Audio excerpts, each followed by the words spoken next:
No contexto bíblico, ao ouvirmos falar do Egito, é comum associarmos com um lugar de escravidão, pecado e dificuldade. Porém, essa não foi a realidade vivenciada pelo povo hebreu ao chegar no Egito.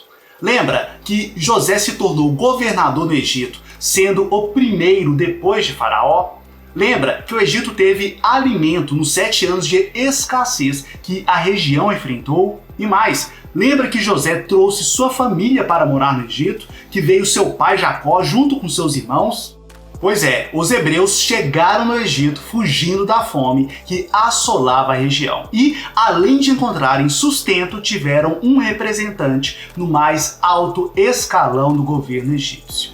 Sim, Israel prosperou no Egito. Prosperou espiritualmente, familiarmente e também financeiramente. Eles prosperaram numa terra pagã. Prosperaram tanto que o livro de Êxodo diz que os israelitas tornaram-se numerosos e fortaleceram-se muito, tanto que encheram o país. Foi essa prosperidade que incomodou as gerações egípcias seguintes, que, para combatê-los, passaram a oprimi-los. Fato que culminou na saída de Israel do Egito, na travessia do Mar Vermelho e do deserto até a chegada à Terra Prometida.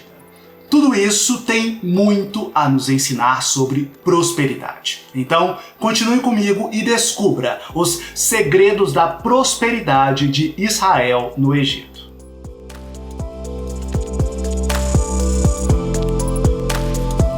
Olá, tudo na paz? Eu me chamo Samuel Vinícius e este é o Vamos Prosperar, educação financeira à luz da Bíblia. Se você tem interesse nos assuntos finanças e Bíblia, considere fortemente se inscrever neste canal. Primeiro segredo da prosperidade de Israel no Egito: uma mentalidade diferenciada. Quando a terra de Canaã foi assolada pelos 7 anos de fome, o patriarca Jacó, seus filhos e suas respectivas famílias partiram para o Egito, onde foram recebidos por José, que havia se tornado governador. José instruiu seus irmãos a contarem a verdade para Faraó, que eles eram pastores e criadores de gado. Isto para que Faraó aprovasse a permanência deles na região de Gósen. Agora, pense comigo. Por que José queria manter sua família na terra de Gósen? Existem muitos motivos para isto. Citarei 3 destes motivos. Primeiro motivo para José colocar sua família na terra de Gósen: era uma terra próspera. Gósen era uma das melhores terras do Egito, tanto que Faraó disse a José: seu pai e seus irmãos vieram a você e a terra do Egito está à sua disposição. Faça que seu pai e seus irmãos habitem na melhor parte da terra. Deixem-os morar em Gósen. Gênesis 47, 5 e 6 parte A. Segundo motivo para José colocar sua família na terra de Gósen: essa região estava próxima de José. Certamente, a proximidade com José foi um facilitador para que ele pudesse sustentar sua família durante o período de fome. Veja o relato bíblico. Tu viverás na região de Gósen e ficarás perto de mim.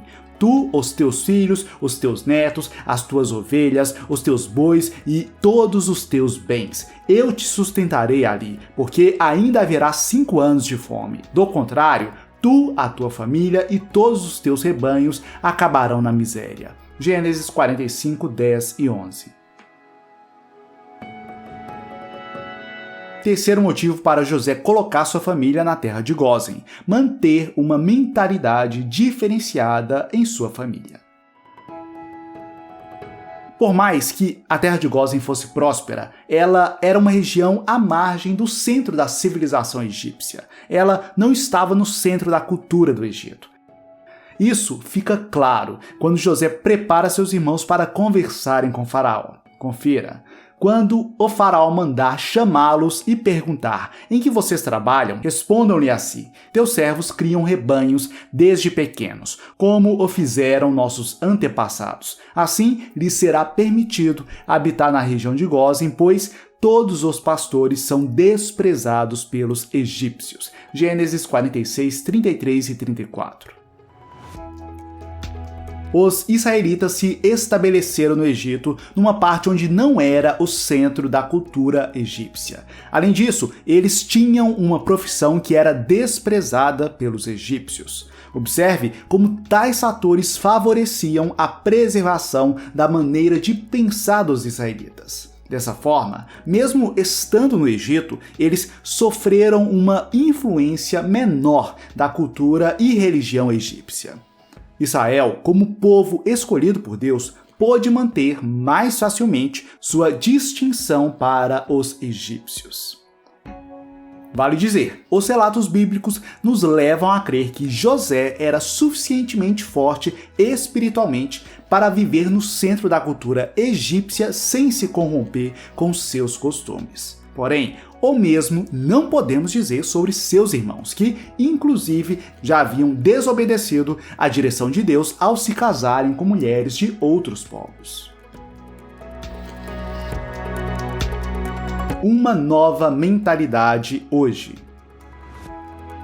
Note que uma das maiores necessidades do povo de Deus ontem, hoje e sempre é se distinguir do mundo. Isto é, ter valores, hábitos, uma forma de ser diferente da que o mundo tem. Afinal, o povo de Deus deve procurar ser como Deus, como Jesus nos chamou para ser. E convenhamos, o mundo não tenta seguir o exemplo divino. Amigo e amiga, essa diferenciação deve ocorrer em todos os aspectos da vida. Na fé, na fidelidade, na ética, na generosidade, honestidade, alimentação, no trabalho diligente sem preguiça e também no trato com o dinheiro. Como esse projeto tem como foco apresentar a visão bíblica sobre dinheiro, falarei mais sobre isso aqui. Mas antes, veja o que a Bíblia diz sobre resultado da mentalidade diferente de Israel. Os israelitas se estabeleceram no Egito, na região de Gósen, lá adquiriram propriedades, foram prolíferos e multiplicaram-se muito. Gênesis 47, 27. Segundo segredo da prosperidade de Israel no Egito. Uma mentalidade diferente te faz administrar a abundância em meio à escassez. José tinha uma mentalidade financeira diferenciada, uma mentalidade inspirada por Deus. E o resultado dessa maneira de pensar santificada foi apresentada de forma impactante em 2 versículos de Gênesis. Veja. Providenciou também José sustento para seu pai, para seus irmãos e para toda a sua família, de acordo com o número de filhos de cada um. Não havia mantimento em toda a região, pois a fome era rigorosa. Tanto o Egito como Canaã desfaleciam por causa da fome. Gênesis 47, 12 e 13. Note o contraste gritante entre José, representante de Israel que tinha uma mentalidade financeira inspirada por Deus, com as demais pessoas e as demais mentalidades. Enquanto José estava sustentando seu pai, irmãos e toda a sua família, como vemos no versículo 12, havia falta de mantimento em toda a região, tanto no Egito como em Canaã. Sim, o povo de Deus prosperou enquanto os egípcios amargaram períodos sombrios. Foi nesse tempo que, para sobreviverem, os egípcios gastaram toda a prata que tinham comprando o trigo que José vendia de Faraó. Depois de gastarem tudo, venderam seus rebanhos em troca do alimento. No ano seguinte, acabaram vendendo suas terras e passando a trabalhar como servos de Faraó. Um parênteses importante. Com a mentalidade que temos hoje, é fácil reprovarmos a atitude de José. Ora, o povo estava com fome e José vendeu o alimento para a população. No primeiro ano, em troca da prata do povo, depois em troca dos rebanhos, depois em troca das suas terras, o que os tornou escravos que trabalhavam nas terras de Faraó. Para mim, que vivo num mundo bem diferente daquela época, a atitude de José não me parece elogiável. Tornar uma nação inteira escrava de um governante em troca de alimentos? Por mais que a escravidão naquele tempo não fosse nos moldes tão sombrios que a humanidade fez com os povos africanos, na minha cabeça hoje, isso seria motivo para a população se rebelar e protestar contra José e Faraó. Porém, não foi isso que as pessoas fizeram. Veja o que os egípcios disseram quando José comprou suas terras e eles se tornaram escravos de Faraó. Meu senhor José, tu nos salvaste a vida. Visto que nos favoreceste, seremos escravos do Faraó. Gênesis 45, 25. Independente disso, fato é que a mentalidade financeira diferenciada de José, inspirada por Deus e sua palavra, o fez administrar a abundância em meio à escassez. Essa é, sem sombra de dúvida, uma grande chave para o sucesso de Israel no Egito e também pode ser a chave do seu sucesso hoje. A mentalidade financeira bíblica aplicada. Você já sabe que a Bíblia possui diversos versículos sobre dinheiro. Sim, você sabe, mas houve um tempo que você não sabia disso. E falo por experiência própria. Afinal, eu não nasci sabendo que a Bíblia é o maior manual de finanças que existe no mundo. Isso eu só fui descobrir depois de adulto, mas quando percebi os preciosos ensinamentos financeiros bíblicos, minha vida mudou radicalmente. Afinal, as Escrituras ensinam a forma correta do cristão ganhar dinheiro, gastar, poupar, investir, doar e contribuir. O mais impressionante é que é notório que muitos desses ensinamentos financeiros bíblicos são completamente contrários ao que a maioria das pessoas fazem atualmente. A mentalidade financeira bíblica é diferente da mentalidade financeira das pessoas. A Bíblia diz que o sábio poupa. Inclusive, foi a recomendação de poupar parte da produção que José deu a Faraó que o colocou como governador do Egito. Porém, quase ninguém poupa hoje em dia, quase ninguém segue o exemplo de José no Egito. As Escrituras afirmam que devemos trabalhar diligentemente como se fosse para o próprio Deus e não para homens, tal como José trabalhou. Porém, é comum hoje vermos pessoas que trabalham de qualquer maneira. A Bíblia também diz que devemos tomar cuidado com as dívidas. Entretanto, o que vemos é que cada vez mais as famílias estão se endividando e, consequentemente, ficando com o nome sujo. Veja como a mentalidade financeira bíblica é distinta da mentalidade do mundo atual. E olha que eu nem falei sobre dízimos, ofertas, contribuições, primícias e generosidade para com o próximo. Sim, a mentalidade diferenciada, santificada e distinta foi uma chave do sucesso de Israel no Egito. Então, busque conhecer a visão bíblica sobre finanças. Não apenas conheça, viva essa maneira diferente de lidar com o dinheiro, que inevitavelmente você terá uma vida muito mais próspera, ou aqui na Terra ou na eternidade.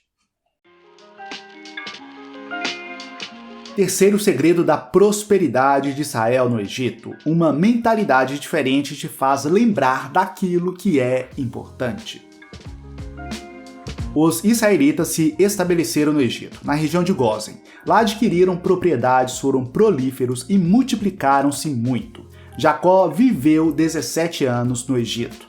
Aproximando-se a hora da sua morte, Israel chamou seu filho José e lhe disse: se quer agradar-me, ponha a mão debaixo da minha coxa e prometa que será bondoso e fiel comigo. Não me sepulte no Egito. Quando eu descansar com os meus pais, leve-me daqui do Egito e sepulte-me junto a eles. José respondeu: farei como o Senhor me pede. Gênesis 47, 27, 28, parte A, 29 e 30. Os últimos 17 anos da vida de Jacó provavelmente foram os melhores anos de sua vida. Seus filhos estavam próximos, sua família prosperou no Egito e ainda tiveram o favor de Faraó. Nesse cenário, seria fácil para Jacó pensar: o Egito não é um lugar tão ruim assim. Eu tenho uma boa vida aqui. Deus tem cuidado de nós. Eu posso ficar aqui para sempre. Aqui é minha casa. Entretanto, Em vez disso, quando estava próximo da morte, chamou José e o fez jurar que o enterraria em Canaã e não no Egito. Ele queria que sua posteridade se lembrasse de que Deus havia prometido a eles a terra de Canaã, não a terra do Egito. Israel, como Jacó foi chamado por Deus, sabia que o Egito era temporário, apenas parte da peregrinação. O Egito não era sua casa.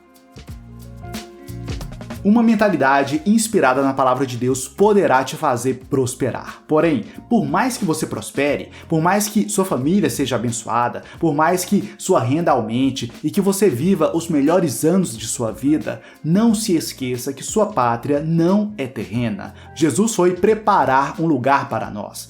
Nossa cidadania é celestial. O mesmo pensamento vale para quando os dias forem maus. Mesmo que você esteja passando por períodos complicados, com dívidas, nome sujo, salário baixo, não esqueça que sua terra não é aqui. A sua pátria é celestial. Se essa mensagem te edificou de alguma forma, por favor, deixe seu like. Esta é uma maneira simples e gratuita de você patrocinar esse projeto, então deixe seu like. E se você quiser, também existe o botão Valeu, onde você pode nos apoiar com uma quantia financeira. Se você deseja saber como aumentar sua renda e conquistar a independência financeira de forma alinhada aos princípios bíblicos, acesse o QR Code que está aparecendo em sua tela ou acesse o primeiro link na descrição. No mais, forte abraço, fique na paz do Senhor e até a próxima!